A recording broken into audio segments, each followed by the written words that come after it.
Arnaud Courdès, bonjour. Bonjour.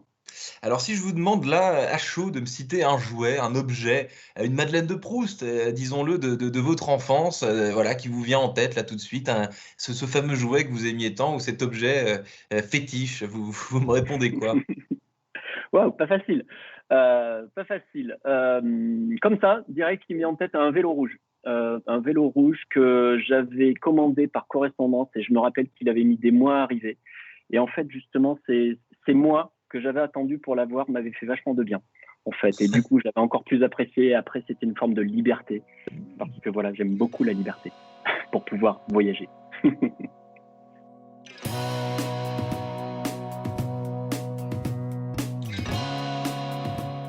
Bonjour à tous et bienvenue au Talk Décideur du Figaro en visio aujourd'hui sur votre écran et sur mon écran aussi Arnaud Courdès qui est cofondateur du groupe Baby Move depuis 1997, donc depuis 23 ans. Baby Move crée des solutions innovantes pour que les parents puissent s'occuper de leurs enfants le plus joyeusement et le plus intelligemment du monde. Donc des solutions créées pour et par les parents, ai-je lu sur votre site. Donc, chacune de vos innovations est créée par des parents. Enfin, l'idée vient de là? C'est vrai, ce mensonge? Alors c'est justement c'est une vraie idée parce qu'en fait on a créé cette boîte en 97 avec deux copains, Arnaud et Laurent. Et que moi quand j'ai créé cette société j'avais 23 ans, donc je peux vous dire qu'à 23 ans les bébés on n'y connaît pas grand-chose. Et donc ouais, on s'est vite entouré en fait des parents, on leur a demandé ce qu'ils voulaient et c'est resté en fait. C'est vrai que 23 ans après on continue de s'appuyer sur les parents, d'avoir ce qu'on appelle chez nous le Live Open Innovation, qui nous permet de créer des produits avec les parents, en immersion chez eux. On a même en fait, on a mis en place une crèche qui s'appelle la crèche Baby Move, qui est à côté de nos locaux, où il y a 30 bébés. Voilà, donc il ne sert pas qu'aux parents de Baby Move, hein, c'est pour tous les parents de la zone où on est. Mais c'est vrai on a poussé ce concept très loin parce que dès le départ, on était un petit peu forcé, j'ai envie de dire. Et pourquoi, donc, à 23 ans, vous le dites, j'y connaissais pas grand-chose au bébé, pourquoi vous avez, avec vos deux copains, vous vous êtes immiscé dans ce business et sur ce marché un peu particulier dont on va parler juste après? Nous, déjà, ce qui nous intéressait, c'était l'entrepreneuriat. Ce qu'on voulait, on était en école de commerce, on voulait créer une boîte tous les Hmm. trois. Et quitte à choisir un domaine où on crée notre société et où on sait qu'on va quand même y passer quelques années, on s'est dit autant trouver un domaine sympa. Et c'est vrai que quand même, en regardant, bon, c'est vrai que moi, j'avoue que je suis quand même fils d'assistante maternelle, donc les bébés, j'ai quand même vécu avec pendant quelques années quand j'étais petit. Donc voilà, donc on a un environnement qui a fait que ce secteur est arrivé quand même assez naturellement. Et quand on s'est posé sur ce secteur, on s'est rendu compte qu'il y avait plein de choses à faire, qu'il y avait des parents qui avaient vraiment des besoins, que c'était un secteur à l'époque qui était assez traditionnel et où il y avait pas mal d'innovations à apporter. Alors Arnaud Courdès, vous avez évoqué votre crèche. Le processus de création justement d'une innovation, d'un objet, ça se passe comment du début à la fin? Comment est-ce que jaillit l'idée? Comment est-ce qu'on accompagne l'idée? Décrivez-moi un peu tout ça. Mmh.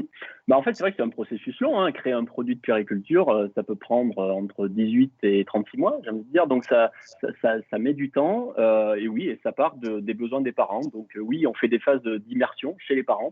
On va chez les parents, on regarde comment ils vivent avec leur bébé. On a des marathons, ce qu'on appelle des marathons innovation chez nous. C'est des journées où on met des parents, mais aussi des sages-femmes, des ostéopathes, voilà, tout l'univers en fait qui tourne autour du bébé pour nous aider à créer des produits. Voilà, c'est tout un process en fait qu'on a bâti en interne qui fait en sorte que voilà, on récolte des idées auprès des parents. Et puis ensuite, de ces idées-là, il faut industrialiser le produit. Donc après, il faut vraiment trouver toutes les étapes de fabrication qu'il va falloir, trouver les fabricants avec lesquels on va travailler pour fabriquer ces produits, déposer ces produits. Tous les brevets qu'on peut avoir, les dessins et modèles qu'on peut avoir sur ces produits-là, mettre aux normes un produit. Parce que je peux vous dire que sur le secteur de la puériculture, c'est un secteur qui, en termes de qualité, est très, très contraignant. Donc, du coup, la mise aux normes d'un produit peut prendre 6, 12 mois facilement. Donc, faire ça. Et puis ensuite, voilà, proposer ce produit à la vente à travers les différents réseaux dont on dispose. En fait. Est-ce que vous pouvez me citer, Arnaud Courdès, quelques produits phares que vous avez commercialisés, que vous avez créés finalement? Parce que c'est aussi ça, votre force, c'est que vous partez des besoins et vous créez des besoins sur mesure en fonction de ce que Hmm. les parents vous disent. Est-ce qu'on a quelques produits phares Oui, justement? on Un crée une top 3 trentaine disons. aujourd'hui, une trentaine de nouveautés par an. Donc, dans nos Ah produits ouais. phares, on va dire qu'on a les robots culinaires. Et on a beaucoup de produits, je veux dire, dans ces gammes-là, de robots culinaires qui permettent de faire une cuisine saine pour le bébé. Donc Mhm. voilà, donc on arrête de consommer des petits pots industriels et on mange de manière saine. Voilà, on a des babyphones vidéo. Et effectivement, là, bah voilà, on a une gamme avec un babyphone qui s'appelle le YouMove, qui est un babyphone motorisé à 360, voilà, et qui peut permettre de bien voir son bébé et de partager plein de choses avec lui. Donc voilà, donc pas mal d'innovations, voilà, au niveau de l'alimentation du bébé, au niveau de la sécurité du bébé et au niveau de son confort pour le sommeil notamment. Vous avez évoqué, c'est amusant, là, l'alimentation, vous avez dit consommer local, etc. pour les bébés. Ça, c'est des choses qu'on entend a fortiori depuis le début de la crise sanitaire. Consommer local, mieux manger, Mhm. etc. Qu'est-ce qui a changé? Donc là, maintenant, depuis 23 ans, ça commence à faire. Qu'est-ce qui a changé en matière sur ce business, justement, les besoins des parents, leurs envies? Comment tout ça, ça a évolué en 23 ans? Le consommer local d'aujourd'hui, c'était peut-être pas le cas il y a 20 ans. La tech, les innovations technologiques, Internet, etc. Il y a 20 ans, c'était encore les prémices. Donc finalement, vous êtes sur un marché qui ne cesse de se déplacer et qui accompagne les progrès technologiques et sociétaux. Oui, c'est un marché en fait qui évolue beaucoup parce que par nature, les parents sont éphémères. C'est-à-dire qu'en gros, bah, on reste pas parent d'un enfant qui a entre 0 et 2 ans toute sa vie. Je sais pas si on prend l'exemple des passionnés, je sais pas, de voitures, bah, eux, ils sont passionnés toute leur vie. Nous, des parents, en fait, ils restent parents dans un laps de temps qui est assez court. Et donc, c'est vrai qu'en termes d'innovation, du coup, bah, ils évoluent vite et les besoins évoluent vite. Et c'est vrai que tout ce que j'ai dit précédemment sur la partie innovation, de rester connecté en permanence aux parents, c'est essentiel dans une société comme la nôtre pour pouvoir en permanence répondre. Et je ne vous cache pas, oui, notamment enfin, la période du Covid, pour en reparler, mais c'est une période, les périodes de confinement qu'on a connues ont vraiment changé. Les mentalités, elles ont renforcé des tendances qui existaient et qui sont allées beaucoup plus vite. Mais oui, typiquement, l'alimentation, le mieux manger, pour son bébé, de prendre du temps dans la cuisine pour faire de la bonne cuisine pour son bébé pour toute la semaine, c'était déjà le cas, mais ça a été renforcé d'une manière encore plus forte sur ces derniers temps, c'est sûr. Ouais.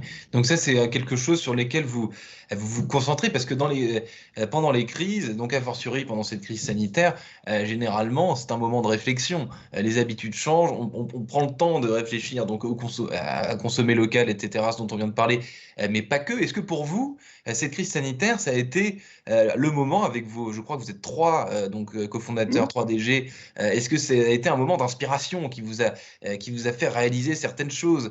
Qui vous a fait vous dire, tiens, ça, c'est une idée qui va prendre de plus en plus de place et qu'on doit du coup absolument accompagner et dont on doit s'inspirer.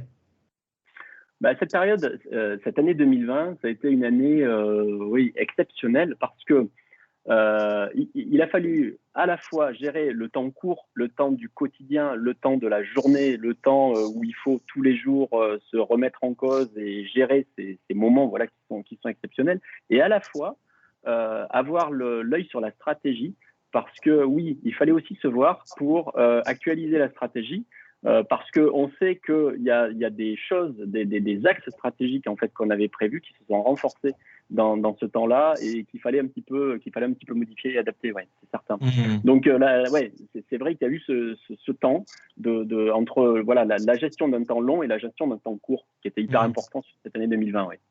Arnaud Courdès, vous évoquiez à l'instant, être parent, c'est un laps de temps limité, ça dure pas très longtemps. Est-ce que vous n'êtes pas tenté de vous dire, tiens, pour le business et enfin, est-ce que vous n'êtes pas tenté d'élargir ce temps justement de parentalité et d'innover sur des objets, des choses pour accompagner les parents justement?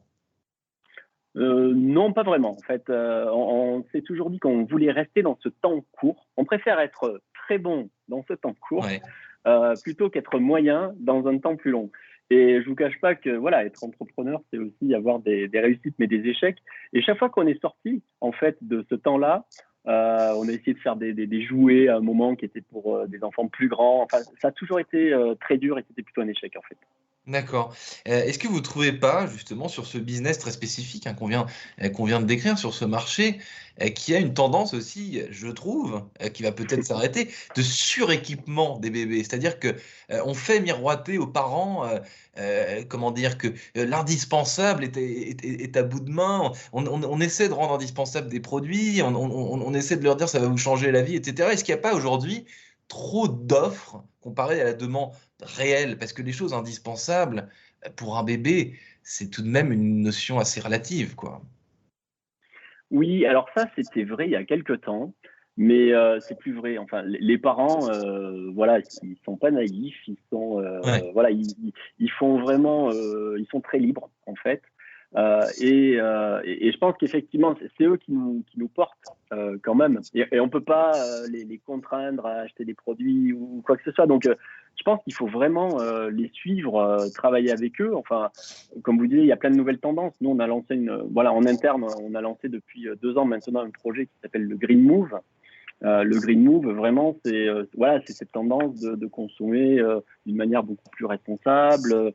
On a un gros chantier, par exemple, cette année sur tous nos produits électroménagers dont je vous parlais, les appareils culinaires, c'est la réparabilité.